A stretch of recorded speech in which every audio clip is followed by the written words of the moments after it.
பிதா சுதன் பரிசுத்த ஆவியின் பேராலே ஆமேன்.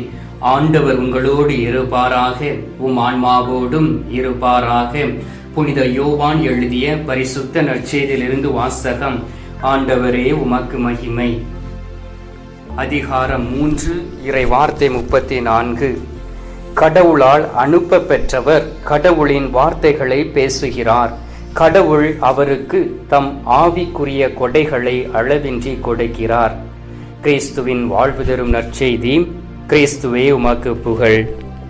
கிறிஸ்துவுக்குள் பிரியமான என் அன்பு சகோதர சகோதரிகளே, நாம் கடவுளுக்கு கீழ்ப்படியக்கூடிய வேளையிலே பரிசுத்த ஆவியின் வல்லமையினால் நம்மை ஆண்டவர் நிரப்புகின்றார்.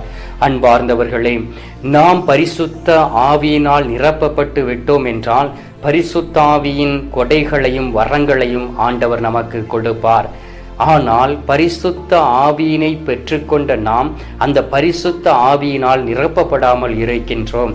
அதற்கு காரணம் நம்மளுடைய தீய செயல்களும் பாவ சூழ்நிலைகளிலும் பாவங்களும் நாம் செய்யக்கூடிய அனைத்து காரியங்களும் கடவுளுக்கு பிரியமில்லாமல் இருக்கிறபடியினால் நம்மால் அந்த பரிசுத்த ஆவியின் அபிஷேகத்தை பெற்றுக்கொள்ள முடியவில்லை. அப்படி என்றால் 100% நீங்கள் முற்றிலும் கடவுளுக்கு கீழ்ப்படுகிறவர்களாக இருக்க வேண்டும். பரிசுத்த ஆவியானவர்களுக்கு கீழ்ப்படிந்து நடக்கக்கூடியவர்களாக இருக்கக்கூடிய நேரத்திலே முழுமையாய் அந்த பரிசுத்த ஆவியின் வல்லமையை பெற்றுக்கொள்ள முடியும். அன்பார்ந்தவர்களே, 1 கொரிந்தியர் 13வது அதிகாரம் 10வது இறை வார்த்தையில் சொல்லப்பட்டு இருக்கின்றது, நிறைவானது வரும்பொழுது அரை குறைவானது மறைந்து போகும் என்று ஆண்டவராகிய இயேசு கிறிஸ்து பரிசுத்த ஆவியானுடைய வருகையை குறித்து சொல்லுகின்றார். அப்படி என்றால் அந்த வாக்களித்த ஆவியானவர் இன்றும் நம்மோடு வாசம் செய்து கொண்டிருக்கின்றார். அவர் இன்றும் நம்மோடு கூட இருக்கிறபடியினால் இந்த அதிகாலையிலே ஆண்டவர் உங்களை பார்த்து சொல்லுகின்றார், எனக்கு நீங்கள் கீழ்ப்படியக்கூடிய வேளையிலே பரிசுத்த ஆவியானவரை முழுமையாய் நான் உங்களுக்கு தருவேன். அந்த பரிசுத்த ஆவியானவரை பெற்றுக்கொண்ட பிறகு உங்களால் பரிசுத்தமாய் இந்த உலகத்தில் வாழ்ந்து என்னுடைய முகத்தை தேடி ஒவ்வொரு நாளும் நீங்கள் ஜெபிக்கும் பொழுது அற்புதங்களும் அடையாளங்களும் உங்களுடைய வாழ்க்கையில் நடக்கும் என்று ஆண்டவர் நமக்கு வாக்கு கொடுக்கின்றார்.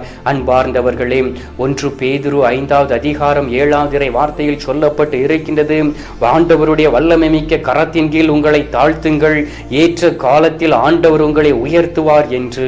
அப்படி என்றால் நம் ஆண்டவருடைய கரத்திற்கு கீழ் நம்மை தாழ்த்தி ஒப்புக் கொடுக்கக்கூடிய வேளையிலே, ஆண்டவருடைய பாதத்தில் நம்மை ஒப்புக் கொடுத்து ஜெபிக்கக்கூடிய வேளையிலே, பாவ சூழ்நிலைகளில் விழுந்து விட்டாலும் கூட எழுந்து ஆண்டவருடைய சமூகத்தில் இருந்து ஜெபித்து பாவ மன்னிப்பு நிச்சயத்தை பெற்றுக்கொண்டால் உண்மையிலும் உண்மையுமாக ஆண்டவர் பரிசுத்தாவின் வல்லமையை உங்களுக்கு கொடுப்பார். திருத்துதர் பணிகள் 5வது அதிகாரம் 32வது இறை வார்த்தையில் சொல்லப்பட்டு இருக்கின்றது, கடவுள் தமக்கு கீழ்ப்படிவோருக்கு அருளும் தூய ஆவியும் சாட்சிகளும் என்று சொல்லி, ஆண்டவருக்கு நாம் கீழ்ப்படுகிறோம் என்றால், ஆண்டவருடைய கட்டளைகளுக்கு கீழ்ப்படுகிறோம் என்றால், ஆண்டவருடைய வழியில் நடக்க நம்மை தீர்மானித்துக் கொள்கிறோம் என்றால், ஆண்டவர் நமக்கு தூய ஆவியை கொடுத்து நம்மை ஒரு சாட்சிகளாய் ஆண்டவர் நிறுத்துகின்றார். அல்லேலூயா.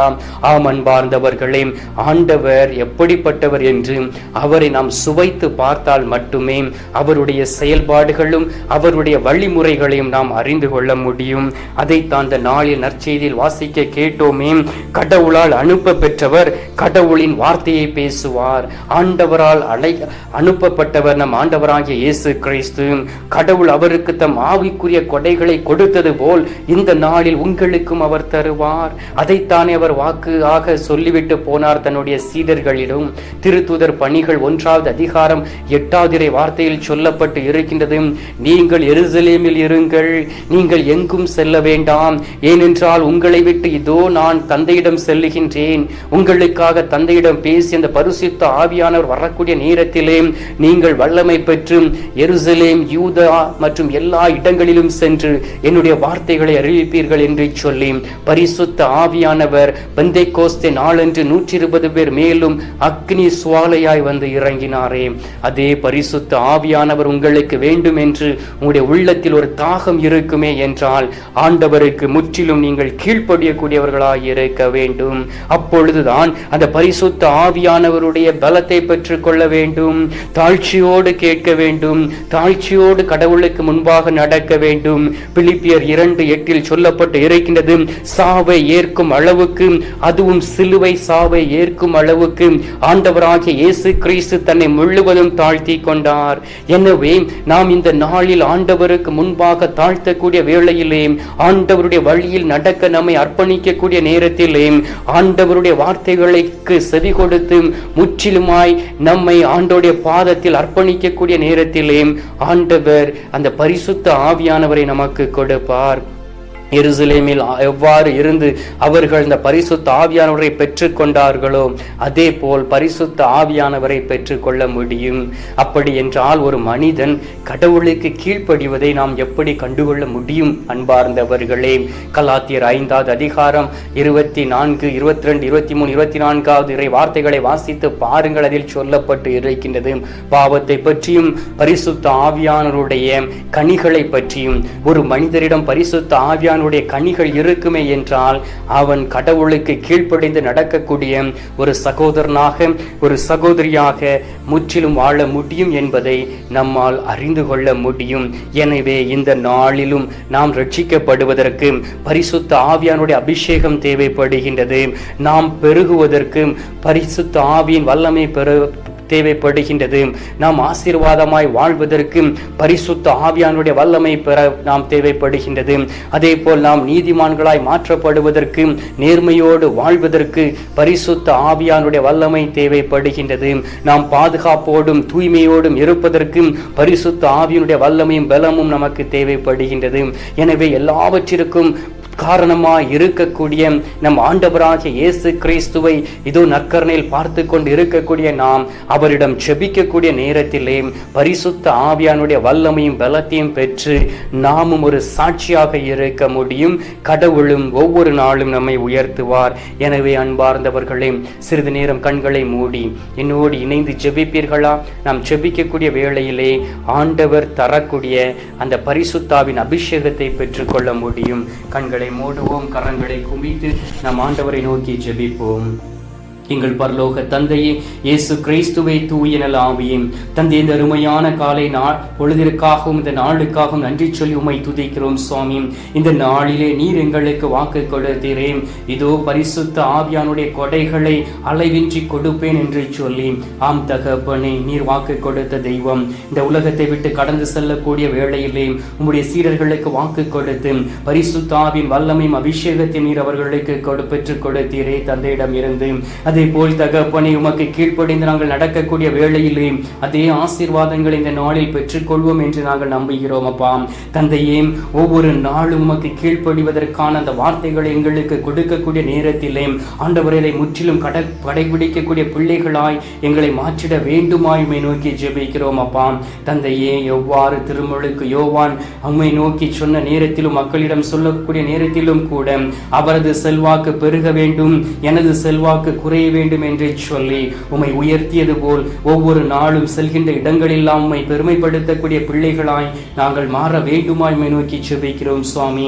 தந்தையே, இந்த நாளிலும் யாரெல்லாம் நான் பாவம் செய்திருக்கின்றேன், என் கடவுளுக்கு எதிராக தீமை செய்திருக்கின்றேன், என் ஆண்டோடைய வார்த்தைகளை கேட்டும் அதன்படி நடக்கவில்லை, என்னுடைய குடும்பம் சாபத்திலும் தரித்திரத்திலும் இருக்கிறது என்று மனதில் ஏங்கி ஜெபித்துக் கொண்டு இருக்கக்கூடிய ஒவ்வொரு குடும்பங்களையும் ஒப்புக் கொடுக்கிறேன் சுவாமி.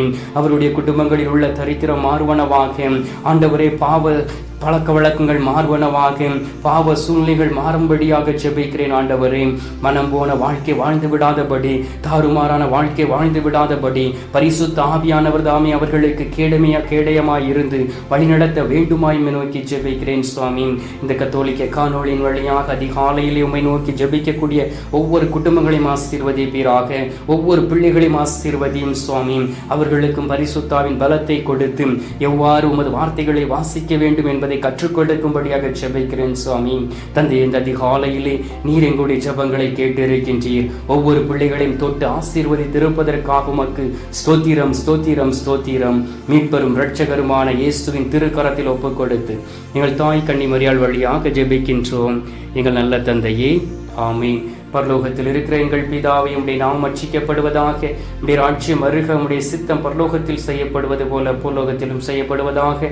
எங்கள் அனுதின உணவை எங்களுக்கு அளித்தருளும். எங்களுக்கு தீமை செய்கிறவர்களை நாங்கள் பொறுப்பது போல எங்கள் பாவங்களை பொறுத்தருளும். எங்களை சோதனை விடாதையும் தீமையில் இருந்து எங்களை ரட்சித்தருளும். ஆமீன்.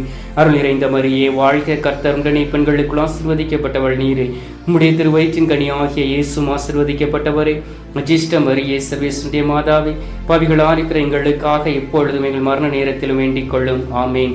பிதாவுக்கும் சுதனுக்கும் பரிசுத்த ஆவிக்கும் மகிமை உண்டாவதாக. ஆதியில் இருந்தது போல இப்பொழுதும் எப்பொழுதும் என்றென்றும் இருப்பதாக. ஆமீன். அன்பார்ந்தவர்களே, அதிகாலையிலே நற்கருணை நாதர் நம்மை சந்தித்து எவ்வாறு பரிசுத்த ஆவியானுடைய வல்லமை கீழ்ப்படியதனால் பெற்றுக்கொள்ள முடியும் என்பதை கற்றுக் கொடுத்திருக்கின்றார். எனவே ஒவ்வொரு நாளும் அவர் பாதம் கடந்து வருவோம், அவர் தரக்கூடிய ஆசீர்வாதத்தை பெற்றுக்கொள்வோம். எல்லாம் வல்ல இறைவன் பிதா, சுதன், பரிசுத்த ஆவி உங்களை ஆசீர்வதிப்பாராக. ஆமீன்.